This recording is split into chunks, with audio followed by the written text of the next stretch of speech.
Bé, molt bona tarda a tothom, benvinguts. Anem a començar amb aquest cicle sobre el suïcidi, sobre plegar de viure. Li donem les gràcies a Joan Estruch i a Salvador Cardús perquè li agafem el títol del seu llibre de 1981 que portava aquest títol de Plegar de viure. Avui comencem amb aquesta primera intervenció que serà molt més d'assaig, molt més teòrica sobre el suïcidi i ho fem amb Ramon Andrés, que de seguida us ho presento, però abans també m'agradaria dir que són dues temàtiques, les d'avui i les de demà, sobre el suïcidi, però amb plantejaments, diria que radicalment diferents. Avui és molt més teòrica i molt més crítica en aquesta patologització del suïcidi, en creure que el 90% de suïcidis són fruit d'una depressió o d'una patologia. Nosaltres podem dir, quan dic nosaltres diem és que és dedicat més al món teòric, més filosòfic. Hi ha moltíssima reflexió sobre el que podríem anomenar suïcidi lúcid o raons per a comprendre el desig d'acabar de viure, de plegar de viure, molt més ençà i molt més enllà de la patologia clínica, que serà el plantejament que farem demà. Bé, Ramon Andrés té aquest magnífic text que us recomano perquè és, com ja estem acostumats, jo li coneixia més algunes reflexions precioses sobre la música i va ser un descobriment trobar aquest Semper Dolens, Història del suicidio en Occidente. Ramon el va escriure el 2015, però el va refer a partir d'un text que tenia anterior i això es nota perquè és un text molt detallat, molt ben documentat i a més molt ben escrit. Ramon Andrés és assagista, poeta i estudiós de la música, autor de nombrosos estudis literaris i musicals. Entre els seus llibres sobre música destaquen Diccionario de instrumentos musicales desde la antigüedad a Bach, del 2000, Mozart, Johann Sebastian Bach, Los días, las ideas y los libros, El oyente infinito, Reflexiones y sentencias sobre música, El mundo en el oído, Diccionario de música y mitología. En un terreny literari i assagístic estan Tiempo y caída, temes de la poesia barroca, Història del suïcidi en Occidente, la primera versió del 2003 i aquesta última que us acabo d'ensenyar del Semper Dolens.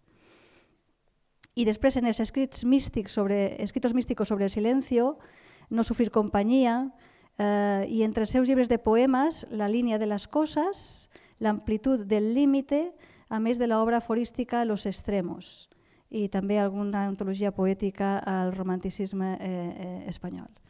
Bé, jo crec que aquí l'interessant és deixar a Ramon Andrés que ens parli 45 minuts i de seguida entrarem després en debat. Gràcies, Ramon.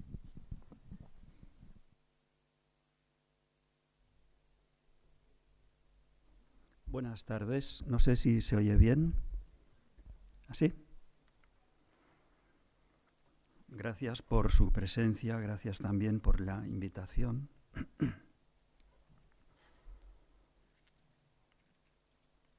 No es necesario decir que esta no es una conferencia más, no es una conferencia fácil, no puede serlo en razón del tema que nos ocupa y no tanto porque aborda una cuestión que tiene que ver con el límite de la existencia, pero también con el límite del lenguaje, que no se basta para explicar un hecho tan complejo como es el de la muerte voluntaria.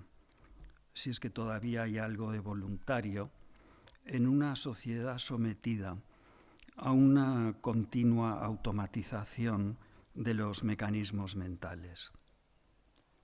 Tiene que ver también con la dificultad a la hora de enjuiciar un acto que tan a menudo ha sido y es objeto de especulaciones reduccionistas y podemos decir que un tanto primarias. Asimismo, es difícil esta charla de hoy porque quizá o seguramente no va a ofrecer algo que cabría esperar de ella, ¿no? La descripción de una mente conflictiva, un atormentador retrato psicológico, la narración de vidas desventuradas una llamada a la difícil intimidad psíquica de cada uno, el relato de una conciencia que decide despedirse a solas. El suicidio ciertamente no cabe en una sola interpretación, en un único discurso, tomado durante ciertos períodos de la antigüedad clásica y entre determinadas clases sociales, como un ejercicio, desde luego no para los esclavos, pero como un ejercicio de libertad. La historia nos permite observar que la muerte voluntaria ha recorrido un largo y oscilante camino que ha transcurrido por muy distintas visiones morales, que abarcan desde la permisividad a la condena. Puede valernos como inicio pensar que el propio término de suicidio encerró desde el comienzo un carácter, digamos, punible, delictivo. Sabemos de los castigos que en el pasado recayeron sobre los cuerpos de los suicidas. En los tiempos finales de la Grecia clásica se cortaba la mano de quien se daba muerte y se le enterraba parte del cuerpo. Y del mismo modo que en la Europa medieval era objeto de escarnio y se exhibía el cuerpo del suicida en las plazas públicas, muchas veces descuartizado, y se mostraba como ejemplo de la acción del diablo. Pero esto sucedió hasta impensablemente tiempos muy tardíos del siglo XVIII. En Francia, a partir del siglo XVI, se tapiaban las ventanas de la casa del suicida, y si se daba el caso que fuera propietario de tierras, se talaban sus árboles. El cuerpo del suicida solía sacarse boca abajo de la casa para que el alma no ascendiera al cielo. Tenemos muchas noticias de que en el centro de Europa, sobre todo a lo largo del Mosela, eran introducidos en barriles y arrojados a los ríos para que no pudieran volver. Se guardan documentos de muy severas expropiaciones en Castilla y en distintas regiones itálicas. En Inglaterra a menudo eran sepultados en los cruces de caminos para que el alma no supiera qué dirección tomar y así se perdiera para siempre. Podríamos hablar mucho de la severidad que se aplicó a la desaparición voluntaria y hasta no hace tanto tiempo, hasta en los años 80, aunque no se cumplía, en la ley se decía que debían ser enterrados aparte, pero esto en un país como España y en diversos países de Europa. El hecho de encubrir un suicidio, cosa todavía muy común, se debe a una cuestión moral o al pudor familiar, pero también al sentimiento de repulsa que se ha mantenido de repulsa hacia el suicidio, entendido como muerte no natural, que se ha mantenido desde antiguo. De hecho, la palabra suicidio es un neologismo que aparece en la Inglaterra del siglo XVII, que se encuentra por primera vez en la religión de un médico, Religio Medici o Medici, de Thomas Brown, que publicó este tratado, un breve tratado muy interesante, en 1642. El vocablo suicidio, suicidium, es el resultado de las voces latinas sui, de sí mismo, y cadere, matar, es decir, matarse a sí mismo, con el sufijo cidio asociado a palabras que denotan una muerte violenta, homicidio, parricidio, magnicidio. El paso de la expresión corriente hasta entonces, como era el de muerte voluntaria, o expresiones muy parecidas, mors voluntaria del latín, expresiones muy parecidas que se adaptaban a cada lengua, esto pasó a un concepto de suicidio e indica el comienzo de una importante migración ideológica. Si analizamos en profundidad este fenómeno, si comprendemos que no puede haber teorías nuevas sobre el suicidio, sobre este acto de renuncia a la vida, es porque nos damos muerte por lo mismo que decidimos acometerla hace miles de años. Apenas alguna variación en los métodos, en los motivos que están muy bien explicados por la historia de las mentalidades, los métodos de autoexclusión, por llamarlos de algún modo, modifican la que es una inquietante y obstinada línea tan lejana como inalterable. Es como un goteo continuo que ha acompañado al devenir humano. Poner término al dolor, bien sea moral o físico, acabar con el aislamiento, padecer una pobreza extrema, no soportar el abandono, la injusticia, la vergüenza, el acoso, ser objeto de calumnia, el miedo ante una guerra o una epidemia, la confirmación de un diagnóstico temido, el pavor en la ancianidad ante la degradación física, la incapacidad de asumir una pérdida familiar, haber sido violado, el honor ofendido, morir por venganza, decidir sin saber en el fondo la razón por la que se desea desaparecer, turbado por el tedio. Son situaciones, entre otras, que han conducido y conducen a conjeturar la existencia. Sin querer entrar en polémicas, porque no es el lugar ni tampoco está en mi voluntad, yo no soy de talante polemista, pero tal vez habría que revisar el porcentaje estimado por una significativa parte de la medicina psiquiátrica de las últimas décadas, que señalan que el 90% y a veces el 95% de los suicidios cuentan con una base patológica. Nunca podemos perder de vista la fragilidad y la vulnerabilidad de nuestra condición.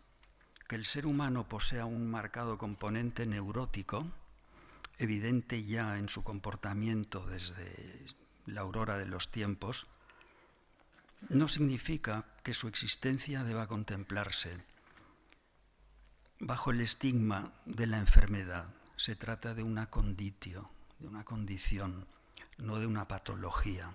Somos lo que somos.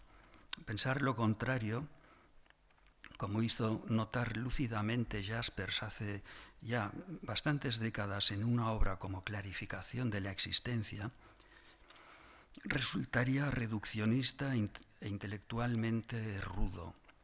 Este filósofo, que fue además un reconocido psiquiatra, buen comentarista de Heidegger y una guía importantísima de pensadores centrales de la segunda mitad del siglo XX, como Paul Ricoeur o Gadamer, dejó escrito lo siguiente, que si me permiten lo leeré, son unas pocas líneas.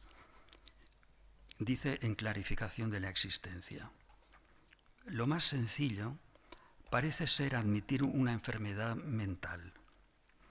En esto se ha ido tan lejos como considerar desequilibrado a todo suicida. Entonces cesa la pregunta por los motivos. El problema del suicidio queda despachado, poniéndolo fuera del mundo cuerdo. Las enfermedades mentales, cognoscibles por síntomas muy específicos, el especialista puede diagnosticarlas con bastante seguridad.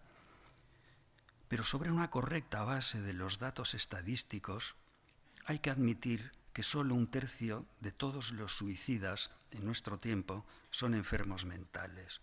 El suicidio no es una consecuencia de la enfermedad mental como la fiebre lo es de la infección. Cierra aquí el comentario. La medicina, desde luego, puede paliar, incluso curar un estado depresivo, tratar una mente compleja y ser eficaz a la hora de desarticular un mecanismo autodestructivo. Pero su acción, lógicamente, es limitada, como lo es la especulación filosófica a la hora de discernir sobre un hecho como es la muerte voluntaria. De manera un poco todavía romántica, Camus escribió que el verdadero problema filosófico es el suicidio, pero acercar la muerte voluntaria al terreno del pensamiento o de la literatura sería situar un conflicto humano en el campo específico de las ideas. Si nos centramos ahora en la mentalidad de Occidente, es fácil darse cuenta de que el devenir de nuestra civilización está hondamente marcada por el cultivo de la subjetividad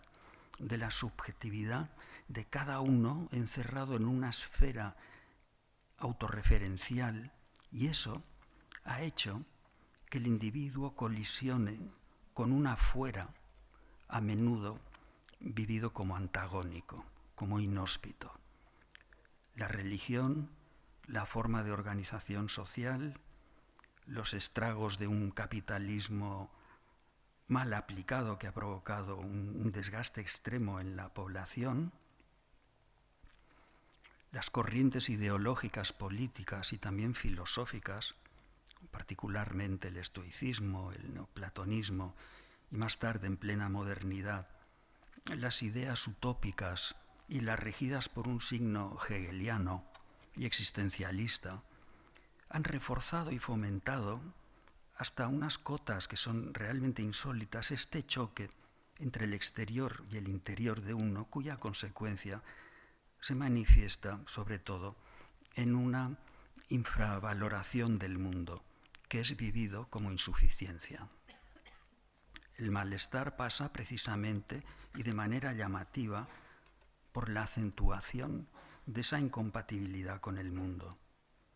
Sin que lo sepamos, pero con mucha frecuencia se busca el consuelo, desde luego, y de una manera inconsciente, como he dicho, en un ejercicio que propuso Hegel, el autor de la fenomenología del espíritu, que es aprender la decepción, aprender de la decepción.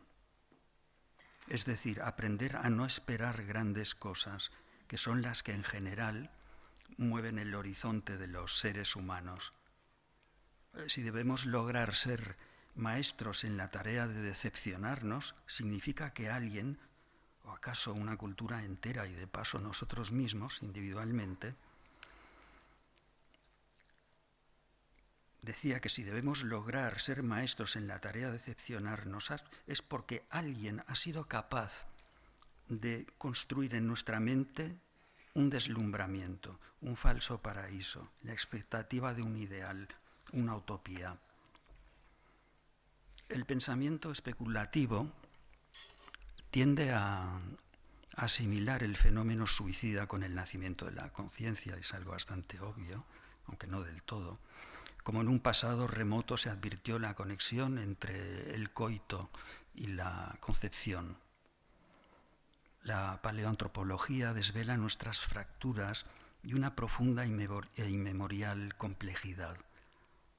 Tendemos a creer que esta complejidad es causa de una cultura que se extiende a unos pocos milenios, pero desde su aparición, el Homo sapiens mostró comportamientos propios de una mente intrincada, laberíntica, sorprendentemente hábil por su capacidad de planificación, cada vez más perfecto en la elaboración de armas y útiles y en sus formas organizativas y muy jerarquizadas.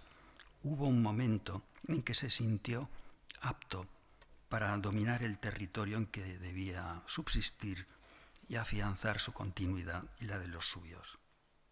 Calculaba. Y calcular significa observar, esperar, usar el ingenio para la subsistencia, para competir, para cazar la pieza que se deseaba. Lo más importante es que se acostumbró a aguardar la espera, la determinante espera. Así se fraguó la noción de ciclo, sobre cuyo retorno girarán unas primeras manifestaciones rituales y un sentido de colectividad en el trabajo, lo que fomentó, y esto es llamativo, por lo temprano, fomentó el antagonismo entre quienes cumplían una misma tarea. Estos rituales representan la aceptación o presentimiento o intuición de un mundo del más allá, es decir, de otra cosa mejor, de una realidad paralela, superior y no menor como es la real. Este punto, el que afecta a la incorporación de lo cíclico en la mente, en nuestra mente, es importante y no debe contemplarse como una anécdota. Ser testimonio de una recurrencia, de una reiteración, ser espectador, como comentó Bataille en su libro sobre la cueva de Lascaux, de una degradación, ser testimonio de una degradación que se cumple cíclicamente, expresado en el proceso de nacimiento, permanencia y declive en un curso de una vida, mientras todo lo otro pervive, los objetos, las armas, las piedras sacrificiales, ya había empezado a calar en la conciencia de nuestros muy remotos antepasados. Podemos imaginar que la caza estimuló la astucia, la demostración de fuerza, la eficiencia, la exhibición corporal, el valor, la habilidad. Podemos decirlo de otro modo, incidió en la paulatina sensación de pérdida, de pertenencia a una colectividad y agudizó en ciertos individuos la certidumbre de no ser uno más del grupo, de no querer ser uno más del grupo. Empezó a configurarse entonces el ser humano capaz de mirar a lo lejos y competir con sus iguales y con ello abrir la puerta a la necesidad de destacar, de superarlos, a sus iguales, y de superarse también. Estamos hablando de una caza necesitada de demostración. Ya entonces, prevalecer sobre los demás significaba existir, pero existir en la mirada del otro. La conflictividad de la que partimos ha querido ser explicada desde numerosos campos y disciplinas. En el siglo XIX, casi en el siglo XX, en 1897, las valiosas teorías de Durkheim, según las cuales en el suicidio subyacen sobre todo razones sociológicas, ya no nos bastan del todo, al menos hay que perfilarlas. Y eso sería desatender otros motivos. Freud y sus continuadores, con Menninger a la cabeza, avisaron en las primeras décadas del siglo XX del instinto de muerte, del impulso natural autodestructivo que de modo más o menos secreto nos acompaña, aunque sea de una manera esporádica. Constataron Freud y Menninger la existencia de una tendencia maquinal que añora el término de la vida como disolución y que en contraposición se ofrece como acceso a una idea superior, de totalidad. Para que no haya duda, un autor como Landsberg, que era católico, escribió literalmente en El problema moral del suicidio, es un libro muy interesante, que la vida psíquica con un mínimo desarrollo envuelve necesariamente la existencia de la tentación de desear la propia muerte. Dice textualmente, no es verdad que el hombre ame la vida incondicionalmente y siempre.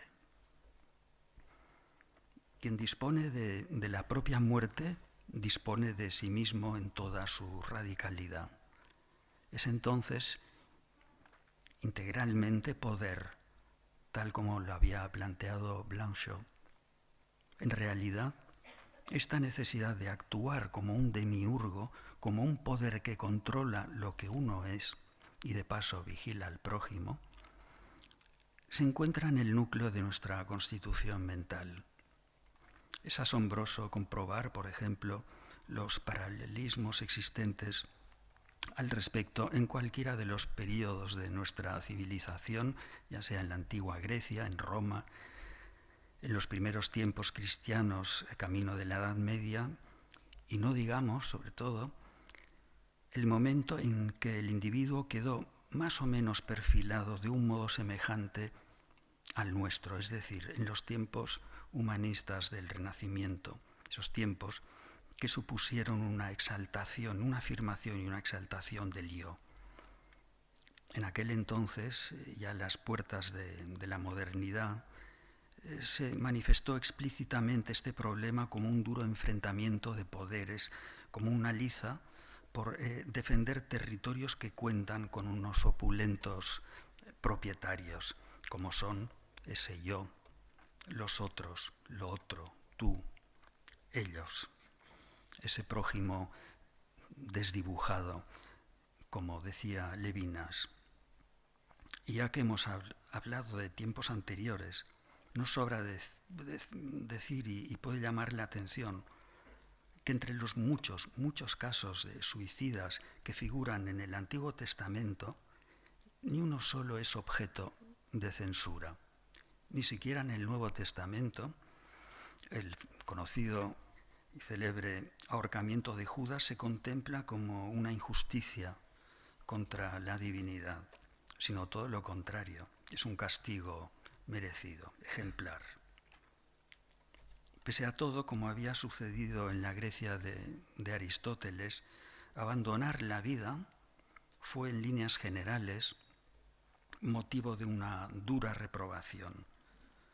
Ya que hemos mencionado a Aristóteles, él consideró el suicidio, el autogeir, la mano que va hacia uno, el darse muerte con la propia mano, una forma de deserción, una usurpación a aquello que representa un proyecto colectivo. Podemos releer la Ética a Nicómaco y observar que la dirección moral de sus páginas sigue siendo más o menos la misma en este sentido. A partir de él, de Aristóteles, defendieron argumentos que con el tiempo inspiraron tanto a San Agustín como a su maestro San Ambrosio, músico. Y este argumento es que el individuo pertenece a la colectividad, a la ciudad, al Estado, y en última instancia, en el terreno de la religión, pertenece al Ser Supremo. La mujer, el hombre, son un bien común cuya formación ha costado un esfuerzo, una inversión económica a la sociedad, a la comunidad. Este es el argumento aristotélico. Pero él aporta una nueva visión al respecto, ¿no? Que es la del ser humano como un proyecto político, nunca mejor dicho, un proyecto de la polis. Aunque es incontestable que en el fenómeno de la muerte voluntaria intervienen a veces tanto factores genéticos como patológicos y psicológicos, unidos, por supuesto, a muy difíciles situaciones sociales, es fácil estar de acuerdo con la amplitud de miras que expresaba, por ejemplo, autores importantes del siglo pasado como Désey o Jack Douglas, y su clásico libro La mente social del suicidio, que no está traducido al castellano. Y desde luego hay que estar de acuerdo, al menos a mi parecer, con la especulación psiquiátrica del mencionado Jaspers, sin olvidar la audacia de algunos psiquiatras contemporáneos, actuales, que han puesto en entredicho a los autores biologistas que todo lo atribuyen, prácticamente todo, a las enfermedades de la mente.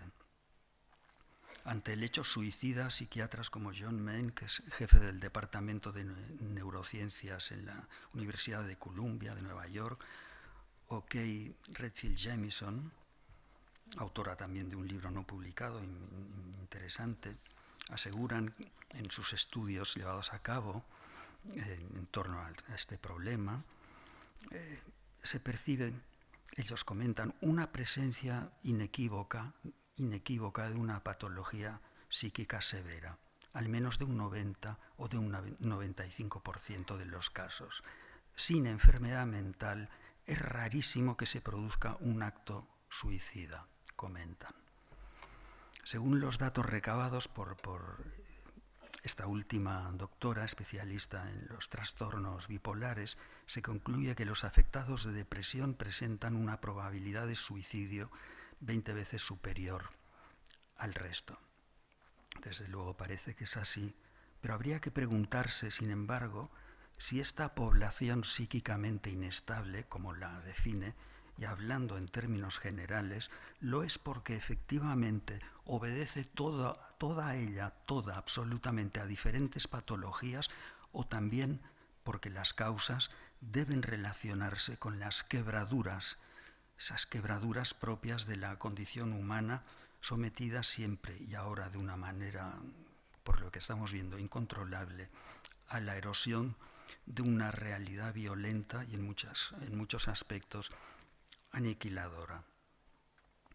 Resulta imposible no sospechar que la hostilidad sentida frente al mundo, a un mundo difícil de asimilar, responda a algo atávico y que este antagonismo sea únicamente explicable a través de la enfermedad mental. Permítaseme, aunque podamos tomarlo aquí como una simple metáfora, y así la he recogido, acercarnos a las palabras de Véronique Basser, que fue durante muchos años, décadas, jefe de los servicios médicos de la cárcel de la Santé en París, cuando comenta en su libro, que se titula, no está traducido al castellano, Lo que he visto en la prisión de la Santé. Y dice que los frecuentes suicidios de los presos no responden a patologías, sino a situaciones humanas últimas, a decisiones determinadas por la necesidad de no seguir en cautiverio o al miedo ante la agresión de otros reclusos, entre muchos más motivos de orden vital. La agresión moral, el miedo a la pérdida, a la violación, no conocen fronteras cuando se sienten como una amenaza cierta. El alto índice de suicidios que se dio entre los granjeros británicos que vieron vaciar, sin tener las cuestiones de los seguros todavía muy claras, vieron vaciar sus establos, sus granjas, a causa de la epidemia de las llamadas vacas locas, y que llevó al gobierno a requisar sus armas, el elevado número de suicidios hoy entre los indígenas indios de Estados Unidos y Canadá, que se han visto desposeídos de sus tierras, las muertes voluntarias entre los pescadores japoneses hace ya unas décadas, cuando se restringió la pesca y sus barcas quedaron confiscadas, las recientes muertes entre empresarios italianos, estamos comentando varias culturas, etnias distintas. Decía que las recientes muertes entre los empresarios italianos que a raíz de la crisis iniciada en 2008 no podían hacer frente a la viabilidad de su empresa y que incluso llevó a sus viudas a crear una asociación llamada de las viudas Blanca, le Vedove Bianche, para denunciar al gobierno por su falta de soluciones, hace pensar que todo no se debe a una patología mental. Si este problema desencadena una depresión, y eso lleva al suicidio, hay que ver si ese desencadenante que ha producido la depresión se da la muerte uno por esto o que es consecuencia de un conflicto que no se puede superar. El dolor moral no tiene cronología, excede toda época. La reacción ante un infortunio es siempre la misma, no importa en el lugar ni el momento histórico. Enmascarado por los cambios de mentalidad, nuestro fondo psíquico es una constante. Y por eso lo repetimos aquí en esta charla, porque a menudo olvidamos este extremo, el de nuestra mente laberíntica, con una facilidad asombrosa. Nos cuesta aceptar que la inquietud y el malestar son consustanciales al ser humano, al ser humano que está mal adaptado al mundo y que nada, y acaso todavía menos la razón, tal vez por ella misma, puede remediar. La supresión del dolor es un proyecto social que tomó fuerza con la Ilustración y todavía más con la llegada de los acontecimientos revolucionarios de finales del XVIII, un proyecto basado sobre todo en la fe en la ciencia. Junger escribió en su obra titulada El dolor, que en aquel entonces, se refiere a esas décadas finales del XVIII, se fijó la idea de un mundo necesitado de continua protección y seguridad, de la ideologización de estas, es decir, de la protección y de la seguridad, que han revertido en el confort, en la ideología del confort. Cuanto mayor es el sentimiento individualista, mayor es la necesidad de salvaguarda, de amurallamiento en torno al yo. Inculcar en la persona, como ocurrió ya entonces, la convicción de ser único e irrepetible, que esta es una enseña muy moderna, de la modernidad, ser singular, elegido, es decir, de fomentar el narcisismo, constituyó el cepo más dentado y eficaz para el docenamiento y el cultivo del miedo. La modernidad nos ha legado, en líneas generales, a un ser que se piensa único, diferente, un ser arrancado de su pasado, sin memoria, psicologizado y desposeído de su sentido primordial, originario, entregado a sí mismo como una propiedad bien vigilada. Lo que hemos comentado acerca de la medicina también vale para los análisis filosóficos. La sentencia de Camus, cuando revelaba en el mito de Sísifo que el verdadero problema filosófico es el suicidio, tal vez haya que revisarla, porque hay algo en todo esto mucho más humilde y esencial, mucho más interior y natural, más llano y sobre todo más poderoso. El autor de La peste, al expresar que un acto como este, se refiere al del suicidio, se prepara en el silencio del corazón, lo mismo que una gran obra, estaba pensando en alguien que elabora su existencia como una creación única, como biografía. Dice, lo mismo que en una gran obra, como si la muerte fuera una gran obra o la culminación de algo, como proyecto. Esto puede recordarnos la certidumbre que tuvo Novalis, el gran poeta romántico, al concebir el suicidio como obra de arte y fin supremo, hacer de mi vida una obra. Camus refirió que todo suicida suele estar seguro del sentido de la vida. Por supuesto, muchísimo podríamos decir. Con Schopenhauer debe considerarse ciertamente que el suicidio, y ahora habla Schopenhauer, lejos de negar la voluntad de vivir, la afirma enérgicamente. El suicida ama la vida. Lo único que le pasa es que no acepta las condiciones en que se le ofrece. Al destruir su cuerpo no renuncia a su voluntad de vivir, sino a la vida. Esto lo dice en El mundo como voluntad y representación, en el apartado 4, capítulo en el 69. Si algo aportó el siglo XVIII respecto de la muerte voluntaria, fue la más libre opinión con la que anteriormente fue tratado el suicidio, sobre todo a causa de las duras condenas eclesiásticas. Esto se hará explícito en el ideario de determinados juristas como Cesare Beccaria o Beccaria y sus Delitos y las penas. Es una obra de 1764 y todavía fue condenada por la Inquisición española en 1777.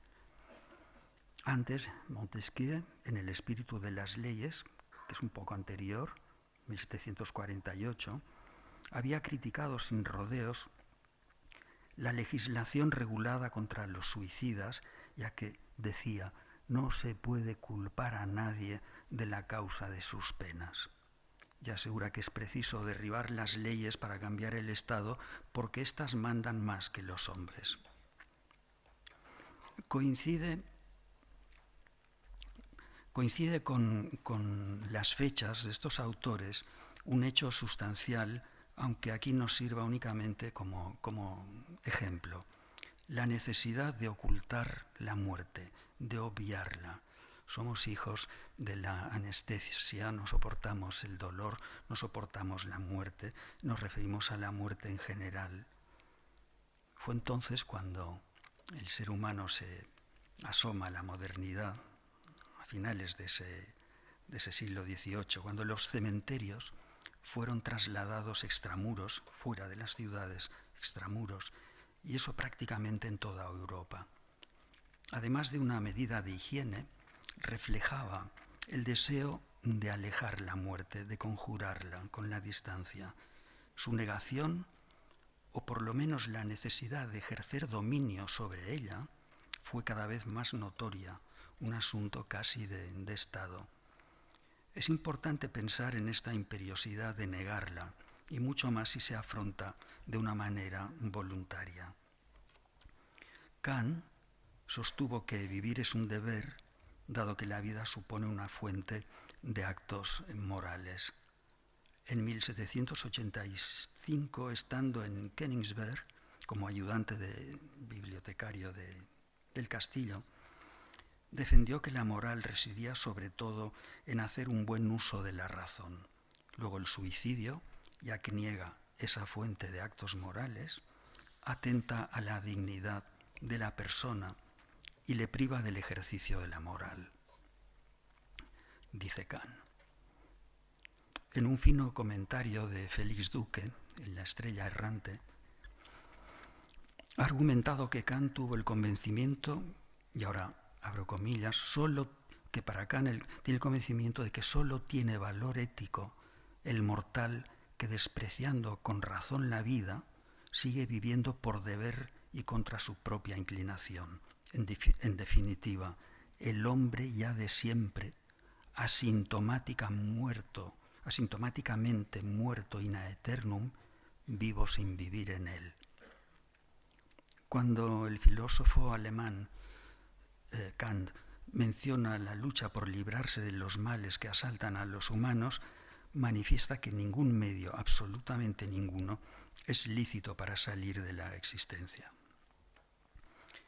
A lo largo del XIX, en materia de derechos humanos, el descargo del suicida se argumentó sobre todo bajo una cuestión médica. No fueron la filosofía, si exceptuamos a pensadores como el mencionado Schopenhauer o en otro nivel Mailänder o Nietzsche, desde luego, no fueron la filosofía ni el derecho los que liberaron a los suicidas de la incriminación y las acusaciones más radicales. En este sentido, es cierto, fue la medicina la encargada, al menos en cierta medida, de justificar la muerte voluntaria bajo el pretexto de locura o de cualquier trastorno de la mente. Un psiquiatra histórico como Flaget se pregunta en el prólogo de la hipocondría y del suicidio si la mors voluntaria, él utiliza este término, corresponde en verdad a lo que un maestro suyo, el célebre Esquirol, llamó el delirio del amor hacia sí mismo. En España, por citar un documento que hoy nos puede parecer poco importante, pero es de esas mismas fechas, como el de Pere Mata, catedrático de Medicina Legal en Madrid, achacó la tendencia suicida a la dolencia de lipemanía o lipomanía, que el término viene de lipe, del griego tristeza, y manía, locura, cuyo significado posiblemente pueda equipararse hoy a lo que se está refiriendo Flaget, al de depresión. Y sin embargo, este mismo autor, ahora Pere Mata, incluye en su tratado íntegro, además, un informe del Ministerio de Gracia y Justicia, donde se reconoce que únicamente el 32% de los suicidios fueron causados por alguna enfermedad mental. Una proporción similar se atribuye a factores, en este informe, a factores no tipificados, mientras que el resto corresponde a las situaciones de siempre: sufrir una enfermedad incurable, deudas inasumibles, celos, sentimiento de injusticia, desengaños amorosos, venganzas, tedio, problemas familiares, hace hincapié en los problemas conyugales. Desde un punto de vista jurídico todavía no ha sido superada la confrontación, como sabemos todos, entre el derecho a la vida y el derecho a la libertad de decisión sobre el término de la existencia propia. Pero este sería otro asunto y motivo de debate en otro lugar. Desearía, para terminar, detenerme en un punto, en un acontecimiento, desde luego, muy delicado, pero que no me gustaría desatender. No me gustaría desatender por la incidencia o la trascendencia que ha tenido en la configuración de una cultura y de un modo de pensar. A primera vista puede resultar secundario, incluso estar fuera de lugar, pero como decía, como objeto de reflexión ha tenido una importancia de primer orden, tanto en el plano teológico como en el filosófico. De hecho, ha creado un modelo, ha influido conscientemente en una conducta. Puede parecer muy extraño que en la segunda mitad del siglo XX y aún en la primera década del nuestro haya resurgido la especulación en torno a la voluntariedad de la muerte de Cristo. Decimos resurgido porque ya Erasmo y después John Donne, en su Via Thanatos, que es de 1608, y al que dedica un hermoso ensayo Borges en otras Inquisiciones, decía John de manera especialmente profunda, repararon en este desenlace voluntario. Kierkegaard sentía una angustia incontrolable al pensar en la muerte del Hijo de Dios. En su manera final, que así lo afirma, dice, había condicionado todo el devenir de Occidente. Jesús dice en Juan 10:18, nadie me quita la vida, nemo toliteam a me vitam, sino que soy yo mismo el que doy mi vida. Sed ego pono eam a me ipson, porque tengo el poder de darla y de tomarla. Et potestatem habeo ponendi eam. En un libro como El mal, un desafío a la filosofía y a la teología, el mencionado Paul Ricoeur, que era católico y se publicó en el 2004, poco antes de morir su autor, se mantiene una tensión dialéctica con el teólogo Karl Barth acerca del concepto de la nada. Según Barth, la nada es lo que Cristo venció al aniquilarse, dice, es un teólogo, al aniquilarse él mismo en la cruz, y que con su muerte la combatió esa nada. Barth sostenía que la nada consiste en lo que Dios no quiere, solo existe porque Dios no la quiere. Sin embargo, es en relación con otro pensador y teólogo no menos ilustre, que es Léon Dufour, y su libro Jesús y Pablo ante la muerte, donde Ricoeur radicalizó la dimensión de estas preguntas que había hecho a Barth, diciendo que Jesús pudo o debió adjudicarse a sí mismo la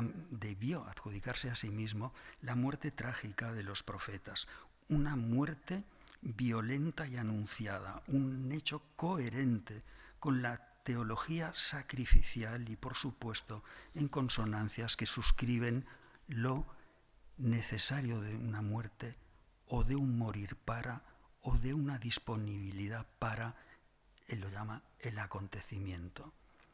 Un acontecimiento, un sacrificio que es motivo de lo que el mencionado Durkheim en 1897, como hemos dicho, calificó de suicidio altruista. Yo me mato para que vivan otros, sacrifico mi vida, mi cuerpo, para liberar a los míos. Ricoeur hablaba del desapego y de ese abandono de uno, liberación de muchos. Se trata de liberar a la masa perdida que ha deambulado por la historia de la humanidad, esa masa perdida, como la nombraba Primo Levi.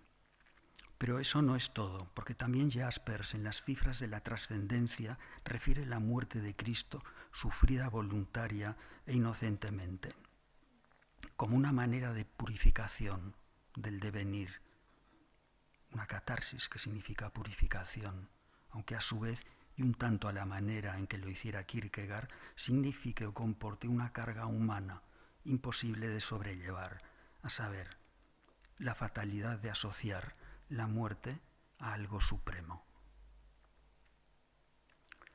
Y ahora sí, es verdad, terminaremos diciendo que pese a que la mentalidad occidental comenzó a transformarse rápida y sustancialmente a mediados del siglo XX, un cambio operado sobre todo a raíz de los acontecimientos políticos y bélicos de magnitud inusitada, que ni nadie, ni siquiera los nihilistas más convencidos, podían vislumbrar, las humillaciones inmediatas que iban a llegar y a gran escala que esperaban a toda la humanidad. Con las guerras mundiales se rubricó pública y definitivamente un universal desprecio de la vida, un ultraje que se ha filtrado en el terreno de lo íntimo. Las masacres perpetradas durante la antigüedad, tal como fueron descritas, por ejemplo, por Tucídides, los estragos de los arios en su penetración continental, la aniquilación de pueblos enteros, las quemas y violaciones llevadas a cabo durante la Guerra de los 100 años, las hambrunas y epidemias que ayudaron a que la Guerra de los 30 años fuera todavía más asoladora, los bayonetazos napoleónicos de la razón, en fin, todo esto no fueron nada comparados con el industrializado proceso de exterminio emprendido durante la Segunda Guerra y su macabro colofón de los llamados campos de solución final. Estas grandes factorías de aniquilación, con unos productos fácilmente exportables al imaginario humano, creó para todos nosotros una nueva iconografía de la muerte que podemos trasladar al interior de nuestra mente. Las películas clandestinas captadas en esos paraísos del exterminio por las cámaras Filmo, e igualmente las imágenes fotográficas tomadas con las Speedgraphic, fueron testimonio de los hacinamientos de cadáveres transportados en carros con un desecho útil, porque eran y son reciclables para el castigo moral del prójimo. Aquella masa perdida acabó siendo efectivamente más real que la comunidad de los vivos. Lo que estamos comentando no es menor porque ha supuesto en el marco de la sociedad actual la semilla del autodesprecio y por otro ha supuesto también la angustiosa necesidad de salvación personal, una salvación sentida necesariamente desde la subjetividad más extrema, desde el individualismo más radical y exacerbado. Los innumerables archipiélagos Gulag, las fosas comunes de la guerra de los Balcanes, los ataques terroristas y su cuenta siniestra de vidas y mutilaciones, los métodos de gaseo de al-Assad sobre la población civil en Siria, cuando en agosto de 2013 murieron cerca de 1.400 personas en apenas 4 minutos, el episodio de la isla de Utoya, las pateras que son naves de Caronte, han creado unas rápidas vías hacia este autodesprecio, la costumbre de la muerte. Por todo ello, y ante esta embrutecedora falta de responsabilidad por parte de todos, del Estado, pero también por parte de cada uno de los ciudadanos, cabe preguntarse si es legítimo acusar a alguien de darse muerte cuando una sociedad entera no deja de arrebatarse la vida. La mentira organizada, salida de los sistemas políticos, el intimidador azote publicitario, el salvaje remolino originado por los medios de comunicación y su destreza para difundir la alienación y la desmoralización social, la impunidad de los malhechores de las altas finanzas, la corrupción institucionalizada, el consumo vuelto ideología, el consiguiente expolio económico, la voz que nos ensordece desde la presidencia del Fondo Monetario Internacional, son recordatorios obstinados de la insignificancia de nuestra vida. Actúan como una lente de aumento en una especie como la nuestra, que es capaz de los actos más autodestructivos, colectiva e individualmente. Ahora voy a terminar diciendo que con esto no hago una defensa ni una justificación del suicidio, sino llamar a la reflexión para entender las múltiples causas que determinan este hecho y que en ningún modo nos conformemos con circunscribir a un único factor, ya sea el de la dolencia mental o de una problemática social. La admirable creación de entidades para la prevención del suicidio y su asistencia, las unidades muy valiosas, las unidades médicas para combatirlo, resulta, sin embargo, tibia ante esta inquebrantable máquina de erosión promovida por los administradores de la muerte. La solución, antes que médica, antes que filosófica, etcétera, debería ser una solución política. Pero ni la medicina, ni la filosofía, ni la psicología, ni la mayor difusión de las humanidades puede abolir ese innato sentimiento de destrucción que aparece puntualmente en los seres humanos y que se traslada al acontecer de un mundo que depreda y erosiona y que vive de su continua desaparición. Muchas gracias. Gracias.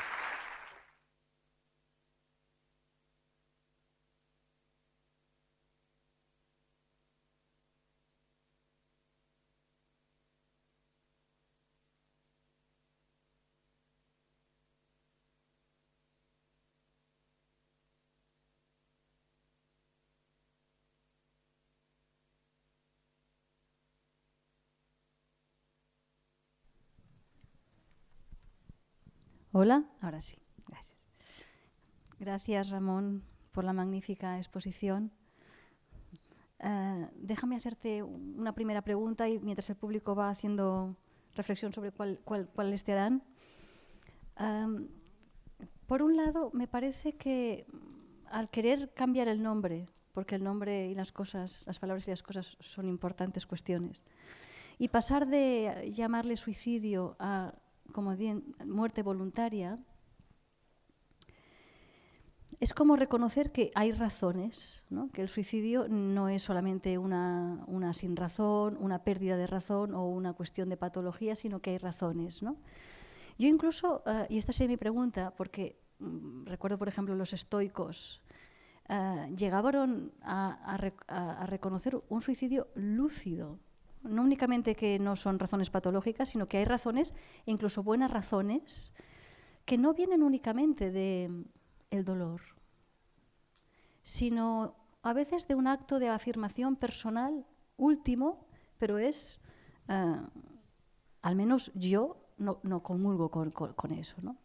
Esta sería mi primera pregunta. ¿Podríamos también entender una decisión voluntaria de poner fin a la vida desde un último acto de autoafirmación personal y, por tanto, un último testimonio de yo me niego a esto, ¿no? Efectivamente, se ha dado no solo en Séneca, sino en muchas ocasiones, ¿no? Por cuestiones de honor, por cuestiones, hoy diríamos, de principios. Yo, como apuesto por la vida siempre digo que el suicida que está en desacuerdo con el mundo, matándose o quitándose la vida, ¿no? Le da la razón al mundo. Las convicciones, las ideas, ¿qué es eso? ¿Qué son eso? A mí me gusta aquella canción de Brassens que dice: muramos por las ideas, pero de muerte lenta. Yo prefiero esto, sí. No podemos caer ya en la trampa de las divisiones, de esta mentalidad que tenemos nacida de los viveros ideológicos del siglo XIX, que de ahí crecieron los hermosísimos tallos de las guerras mundiales. ¿Qué más da Auschwitz que los Gulag, que el cementerio en que se convirtió Siberia, ser de izquierdas, ser de derechas? El afán, ¿no? El afán de la humanidad por dividirse, hombre-mujer, morenos, rubios, etcétera, etcétera. Esto es una forma, un grado de conciencia muy, muy menor. Una segunda pregunta. ¿Hasta qué punto, dado el malestar en la cultura, haciendo referencia a Freud, haciendo referencia al concepto de violencia estructural, ¿no? Tu segunda parte me ha parecido que era, no únicamente hay que entender al suicidio porque nadie es culpable, decías con Montesquieu, ¿no?, de sus penas. ¿Hasta qué punto esa violencia estructural, que es la que incentiva ese deseo de acabar con la vida, que me ha parecido que era la crítica que tú hacías, ¿no?, de acabemos con esa violencia estructural que es la que se acrecienta cuando además resulta que en vez de asumir que ella es la causa, considera que es una patología, ¿no? Obedece a estructuras que son generadoras de exclusión y de dolor, ¿no? Me parece que precisamente si se ponen en marcha, y mañana saldrá esa cuestión, ¿no?, de esas políticas de códigos de riesgo, suicidio y demás, es precisamente porque hay un deseo de atender esos efectos colaterales, pero sin atender a las causas estructurales que lo generan, ¿no? Es que mi pregunta es muy ingenua, ¿no? Pero ¿por dónde empezamos a hacer menos violenta esa estructura? Yo creo que una solución es precisamente que la persona pueda hablar de que no es un problema mío que yo no pueda con la exterioridad, es un problema de la exterioridad y, por tanto, su reivindicación es de ayuda y de soporte, ¿no? Pero también mi reflexión va sobre hasta qué punto esa violencia estructural está en ese afán de hedonismo, y por eso tu reflexión sobre el fracaso, de acostumbrarse a la decepción, ¿no? Esa incapacidad de asumir, entre comillas, el dolor. Es una sociedad que se quiere tan hedonista, que se quiere indolora, que no da recursos para gestionar el dolor. Con lo cual parece que ahí llegó la paradoja. Hemos de combatir una sociedad que hace daño, pero al mismo tiempo hemos de dar recursos morales para gestionar un daño. Y ahí es donde creo que hay una gran diferencia entre el daño evitable y el daño inevitable. Y el segundo sería legítimo y hay que dar recursos para gestionarlo, y el primero sería el que habría que combatir, ¿no? Es una reflexión que... Sí, hay muchas preguntas ahí, muchas idas y venidas, muchas interesantes. Por eso en la charla he comentado que era una cuestión política, pero la política no está, como se dice ahora con esa frase hecha, por la labor. El ciudadano ha perdido su condición, ¿no?, de ciudadanía, somos clientes del Estado. Nos tratan como tales, a veces nosotros, por eso pedía responsabilidad también, nos sentimos clientes de un sistema que no tiene ninguna intención en dejar que la gente pueda reposar sus ideas. La velocidad que se imprime a todo, el no reposo, la desaparición de la espera, que esto es algo muy importante, nos ha neurotizado de tal forma que no sabemos hacia dónde ir, por dónde asomar, ¿no? Por lo tanto, en medio de esta confusión alentada por la codicia, por el dinero, por el poder, en medio de todo esto nos vamos quedando aislados, pero no solo individualmente, sino también entidades. Pues ¿por qué la medicina no ve otras causas o anteriores, o entra más en otros terrenos para comprender mejor su ciencia? y para comprender mejor al ser humano, que es con el que trata, es su materia prima, ¿no? Hay una desconexión. Todo el mundo opina, los medios de comunicación, todo, pero todo esto va creando un extraño ovillo que no es uniforme, como ese que hacían tan perfecto nuestras abuelas, ¿no? Un ovillo desmadejado, muy confuso, y yo creo que es lo que sucede, una falta de entendimiento que no podemos esperar, desde luego, que nos venga propuesto por las instancias políticas. Simplemente una anécdota o un baño de realidad.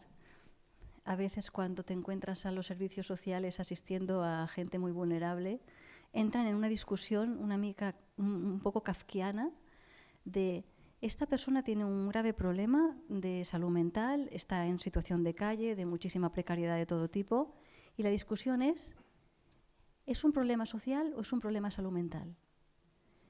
Y parece que estamos discutiendo de a quién pertenece. Y claro, dices, bueno, es que es un problema total, tiene todo eso, ¿no? Entonces, yo llamo como cierto síndrome de chiringuitismo, con quién chiringuito se queda, ¿no? Dice, bueno, es esta persona que está sufriendo enormemente y hay causas sociales, pero bueno, en realidad, ¿es la enfermedad mental lo que le ha llevado a esto? ¿Es este deseo analítico de, bueno, esta persona está sufriendo y vamos a ver cómo le ayudamos desde todas las dimensiones? Sin duda, le hará falta un tratamiento y una estabilización para su salud mental, pero también le hará falta la intendencia de primero la casa y luego todas las coberturas que dan una cierta sensación de no intemperie, que es la que tiene, y además una victimización secundaria, que es cuando entramos los servicios sociales o sanitarios discutiendo que a quién pertenece el paciente, ¿no? Sí, es lamentable, pero es muy, muy real. Ara sí que entrem a la vostra intervenció. Hi haurà gent que aixequeu la mà si voleu fer alguna pregunta. Aquí en segona fila. Gracias. Le felicito por la exposición que ha hecho y quisiera comentar una cuestión que usted pues, ha obviado, que es la cuestión de la cuantificación del suicidio, que no es baladí, porque se dan, si no estoy equivocado, se dan en España 10 suicidios por día. Eso comparado con los accidentes de tráfico o incluso con la violencia de género, pues es mucha gente. Entonces, a ver su reflexión sobre el porqué de este silencio sobre el suicidio, porque eso no se explica. Luego, en determinadas franjas de edad, realmente es la primera causa de muerte. Yo aprovecho para hacer una hipótesis, es decir, el suicidio es el último recurso, y ha habido una intencionalidad política de, ¿cómo diría yo?, bueno, no me sale la palabra, lo siento, pero de hacer ver lo malo que es, porque para evitar que la gente tenga en su momento esta última ratio, en momentos de sufrimiento, en momentos de esclavitud. Yo pienso, por ejemplo, en los esclavos. El esclavo, ¿por qué aguanta un límite? ¿Y por qué la Iglesia está tan interesada en no traspasar ese límite? Pero, ya digo, la primera pregunta era sobre la cuantificación y que estamos ante un fenómeno que tiene realmente sus dimensiones. Gracias. Gracias. Efectivamente, han quedado muchísimas cosas fuera porque nos daría para un seminario de meses a lo mejor, ¿no? Es verdad que está considerada la primera causa de muerte violenta, el suicidio, no solo en España, sino en el mundo. ¿Por qué se silencia? Uno, por una razón, vamos a hacer un guiño filosófico, por una razón aristotélica, que es de fracaso del Estado, fracaso de la sociedad ante la deserción de un ciudadano, de un súbdito. Esto por un lado, pero luego hay un factor muy importante, que es el de la imitación. No hay que dar ideas. Es decir, cuando sabemos que alguien se ha lanzado a la vía del tren o el metro, casi siempre se encubre por motivos que hemos comentado, por pudor familiar, cuando lo que toca a la familia, pero socialmente es por un temor a la imitación, que es verdad que es un fenómeno muy importante en el mundo, en el estudio del suicidio. Que pueda parecer una anécdota, por ejemplo, esto está comprobado, existen estudios muy sólidos, la muerte de Werther, las desventuras del joven Werther, causó unos 2.600 suicidios en Europa, de jóvenes que se habían identificado con aquel héroe que era víctima de un desdén, de un rechazo. Se sentían rechazados ya no por el amor, sino por el mundo, e interpretaban, ¿no? Interpretaban ese papel de héroe y de víctima a un tiempo. La imitación es, repito, algo tremendo, ¿no? En los parámetros del suicidio.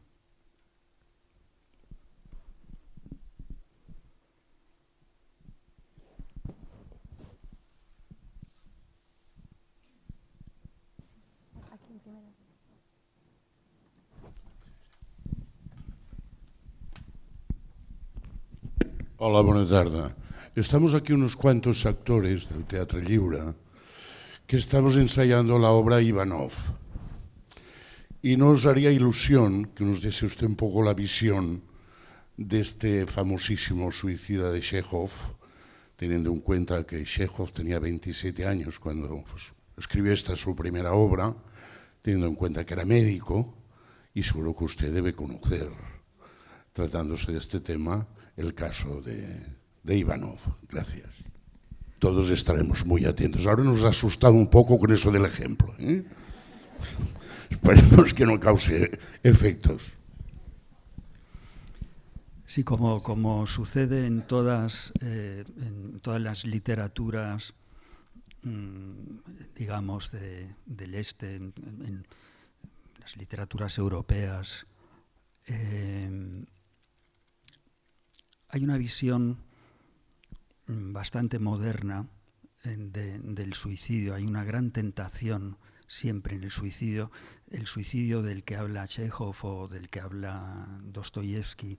No es el suicidio helenizante, por decirlo de algún modo, o latinizante, no sé si se puede decir así, sí, que viene de una mitología, de una forma de hacer, ¿no?, de la antigüedad clásica, con una cierta nobleza y un sentimiento del honor. Todo esto se modifica en las literaturas, en las distintas épocas de la literatura rusa, pero es muy interesante, por ejemplo, en Dostoyevsky, especialmente en Kirillov, la tentación, por eso digo muy moderna por otra parte, de saber, de la tentación de pensar que si yo me doy muerte, soy un absoluto poder, ejerzo un absoluto poder sobre mí mismo, por lo tanto ejerzo de Dios. Al ser Dios o actuar como un Dios, relevo al Dios que han impuesto a la sociedad, y de paso me quito de en medio a ese huésped tan incómodo de Europa, como decía Nietzsche, que es el nihilismo. Es decir, mi nihilismo lo puedo terminar con una muerte. Eso me hace moderno. No sé si he contestado mucho, pero bueno.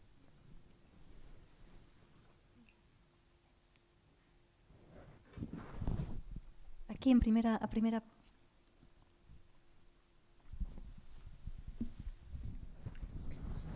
Gracias, fantástico la explicación. A mí lo que me ha impresionado, una de las características es el suicidio por generosidad. Yo he vivido cerca y he conocido, soy de un pueblo pequeño, Cataluña profunda, varios suicidios de personas por generosidad, por no molestar. Quiero decir, y eran personas lúcidas. Bueno, lúcidas como podemos oír nosotros, o nada lúcidas, no lo sé, esto ya es muy personal. Y yo en 2 ocasiones he pensado que era un suicidio por generosidad. Esto me ha impresionado, no sé si puede ser esto verdad o no.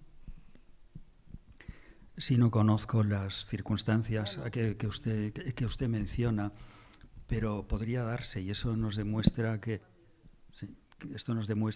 el suicidio tiene su origen, su razón en muchísimas maneras de pensar, de sentir, muchísimas causas, pues por el propio pudor, ¿no? De no molestar, ¿no? Sí. Rimbaud decía en un verso: par délicatesse, j'avais perdu ma vie, ¿no? He perdido mi vida por delicadeza, ¿no? Pues podríamos aplicarlo aquí, pero bueno, esto podríamos hablar también mucho de esto. Gracias.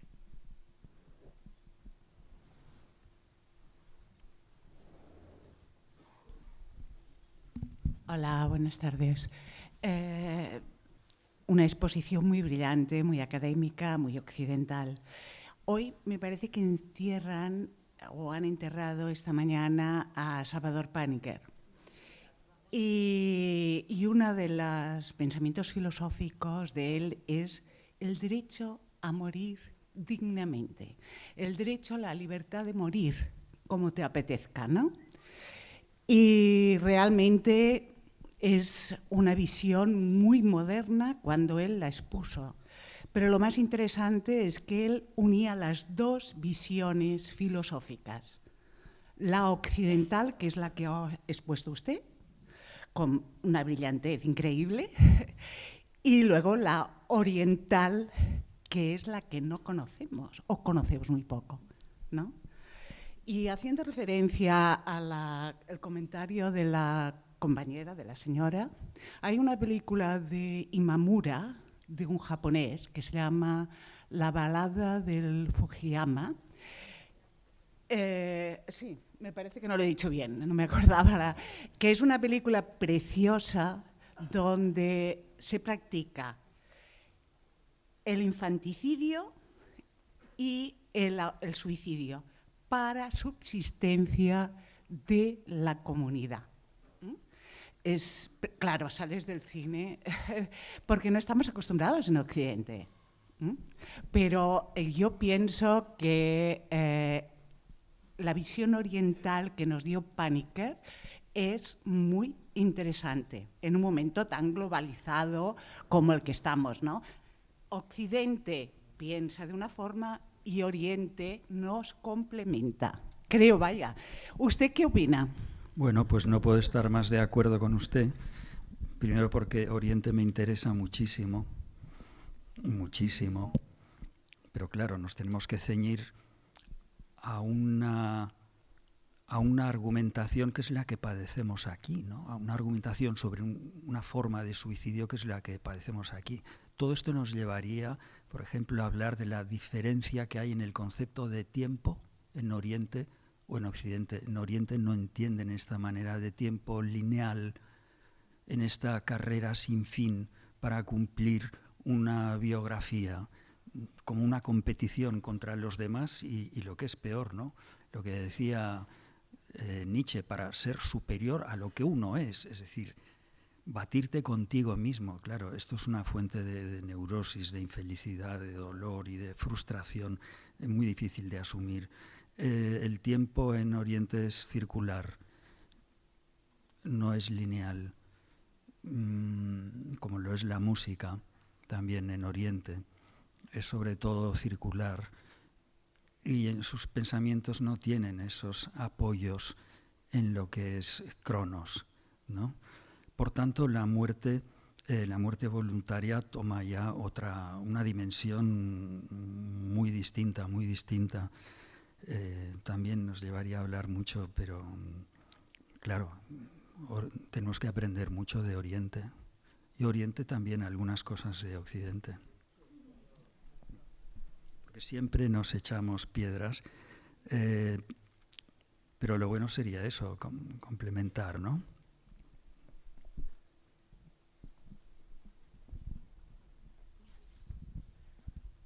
Hola, buenas tardes. Bueno, yo quería saber un poco su opinión acerca de... Bueno, hablábamos del suicida denostado, ¿no?, de alguna forma, históricamente y todavía, aunque seguramente menos, pero todavía.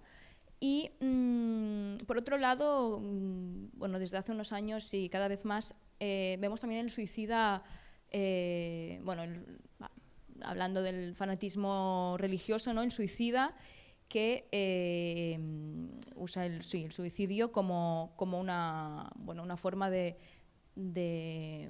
alguna forma liberar su pueblo o lo hace como forma de reivindicar una causa, aunque muy a menudo hace daño al otro, es decir, es un rechazo al otro mientras se reivindica una causa, supuestamente. Me gustaría saber un poco su opinión acerca de esta contradicción, ¿no?, entre el suicida como oposición a la sociedad, pero es un suicidio que se limita, pues, a hacerse daño a uno mismo, a terminar con la vida, y ese que implique también en otras personas y se ve y se exalta. O sea, hay sociedades que denostan al suicida y otras que lo exaltan. Bien, aquí también hay algunas cuestiones que se han cruzado. Efectivamente, hemos hablado antes del suicidio altruista, yo doy mi vida para otros, ¿no? Cuando hay un atentado, por ejemplo, terrorista, y mueren los autores de ese atentado, el pueblo a favor del que se ha perpetrado ese atentado considera héroes a lo que nosotros consideramos suicidas. En ningún momento podrían pensar que se suicidan, ¿no? Está este pensamiento del suicidio altruista que se ha vivido continuamente en todos los conflictos bélicos, en todas las reivindicaciones políticas, etcétera, etcétera. Pero cabe recordar que esto es muy, muy antiguo, ¿no? Los mártires del cristianismo, para los que no participaban de la creencia en Cristo, pues eran unos fanáticos, y hubo fanáticos realmente. Las primeras sectas, ¿no?, por ejemplo, los donatistas, pagaban para que los mataran. Esto para nosotros, claro, es tremendo pensarlo así, pero ellos pensaban que sacrificándose así, pues que accedían a una realidad superior, ¿no? Y eso, pensar que hay una realidad superior, ha sido, bueno, pues una trampa mortal, ¿no? Un parásito para la vida. Sí, anem a fer les últimes preguntes. Buenas tardes. En español se dice suicidarse, y en inglés creo que es cometer suicidio. Es decir, que seguramente hay una connotación quizás más peyorativa en eso, no lo sé exactamente, ¿no? Pero incluso cuando el suicidio no se consuma, es decir, cuando uno anuncia que va a suicidarse, esa llamada de atención tan angustiante y que muestra tanto sufrimiento, ¿no? ¿Qué nos está diciendo, ¿no? Sobre todo incluso en adolescentes que dicen esto, ¿no?, que anuncian o que avisan o que amenazan con suicidarse. Quizás luego no lo cometan, ¿no?, pero esa llamada de atención, ¿no? Es, en general, claro, cada caso es distinto, pero en general es una forma de reclamar cercanía. Peyorativamente se dice que es una forma de reclamar la atención. No, es una forma de no querer estar solo y de pedir que los demás se acerquen, ¿no? Cuando alguien está pasando por un momento complejo. Yo creo que consiste sobre todo en esto, ¿no? Es una manera de reclamar, de avisar, decir yo estoy aquí, estoy ubicado aquí, podéis verme, estoy ubicado en mi dolor o en mi angustia, y yo creo que es eso.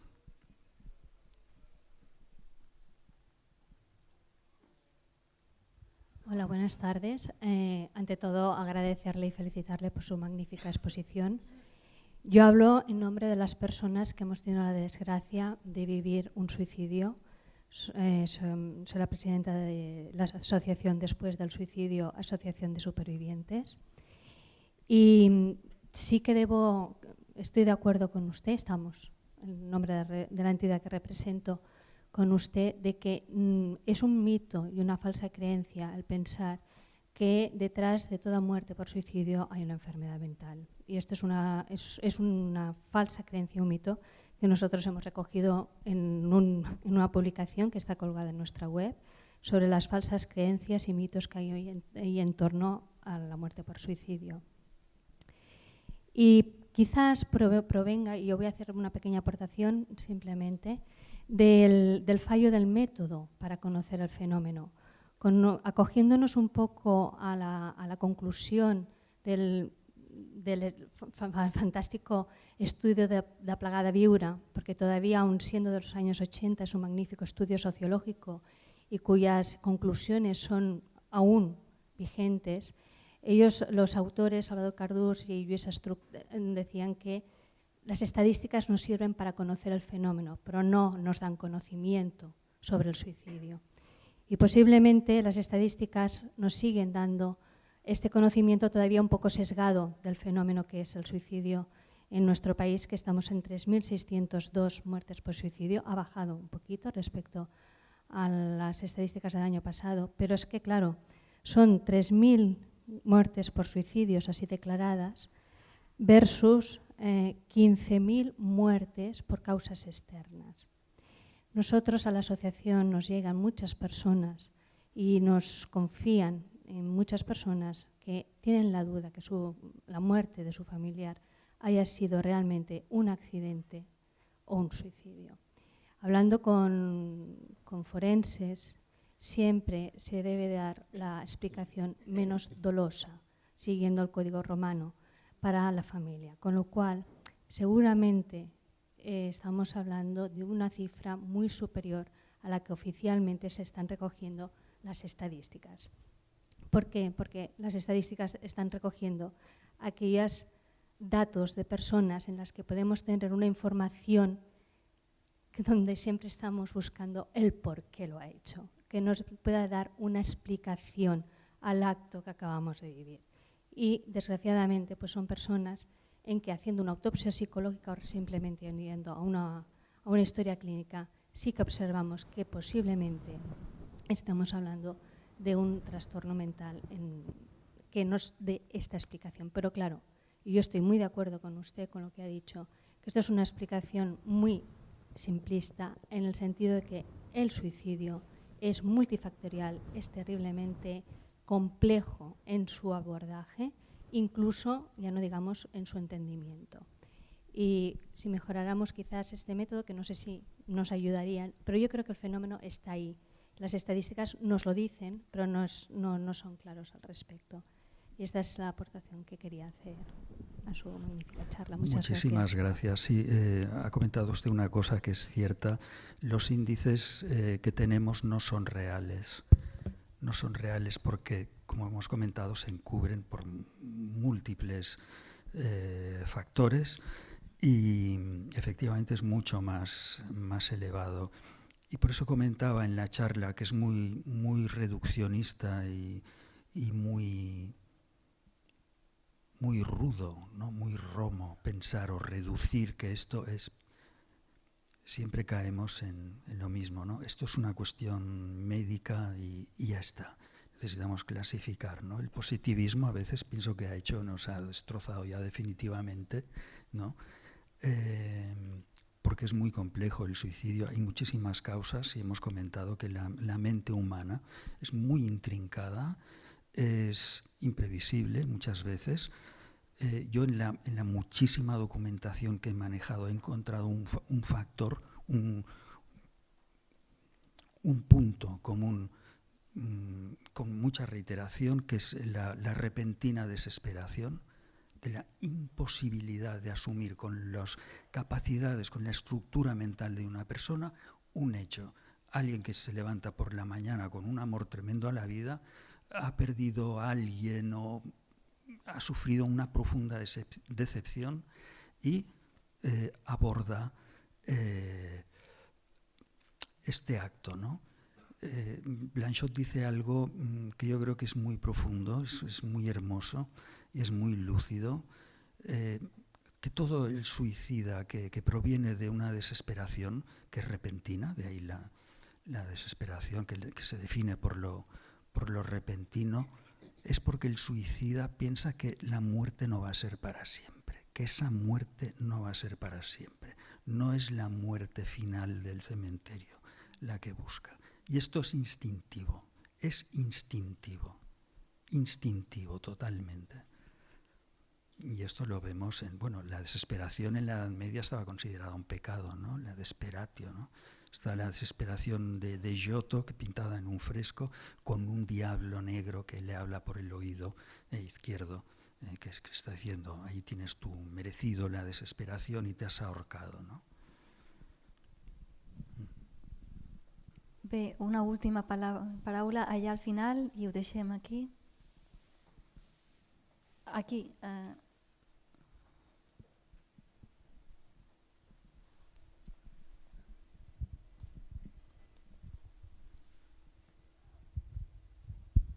Muchas gracias, Ramón. Gracias. Un breve comentario. La persona de la asociación me ha hecho pensar y claro, tú también, Ramón, ¿no? Muchísimo. Es que el tema del suicidio creo que realmente en cuestiones estadísticas y que el fundamento podía más o menos saberse, pero el suicidio en sí es como muy complejo por todas las cuestiones realmente que pueden llevar a él a nivel del funcionamiento mental que puede llevar a estos motivos, a esta causa, ¿no? Pero lo que quiero decir es que pienso que realmente no se habla sobre él lo suficiente porque no interesa, por lo que tú comentabas también, ¿no? Porque esto representaría, desde mi punto de vista, mover unas bases y unos fundamentos sociales en los cuales representaría que nos mostraría un cambio realmente sustancial e importante que tenemos que hacer. Porque para mí es tan grave las razones y las creencias en las cuales nos basamos que ocasionan una serie de patologías, entre comillas, que desmontar todo esto es de una magnitud que representaría a ciertos intereses no conveniente por lo que representaría para ellos, ¿no? Entonces, más que nada dejar sentado esto, que creo que realmente se focaliza a veces hacia otro lado, porque como muy bien se ha dicho y ya lo has manifestado, quizás no tan directamente o indirectamente, es porque representaría un cambio tan importante de mentalidad y de conciencia humana que esto cambiaría realmente todo el concepto que tenemos de la persona y del universo en general, ¿no? Por decirlo así. Muchas gracias. Gracias, así es. Bé, gràcies Ramon por compartir con nosotros tus conocimientos. Gràcies a tots vosaltres per haver vingut i demà a la mateixa hora la taula rodona sobre entendre i prevenir el suïcidi, una altra visió. Tindrem a Ina Fernández, psiquiatra de l'Hospital de Sant Pau, encarregada del programa de prevenció del suïcidi i del programa d'atenció al supervivent. Salvador Simó, profesor de la Universidad de Vic y coautor de Suicidio y Vida, Historias de personas con antecedentes autolíticos, i Cristian Segura, periodista i escriptor, autor de La sombra de l'ombú, que seran moderats per la periodista de Catalunya Ràdio Mercè Folk. Moltíssimes gràcies i fins demà.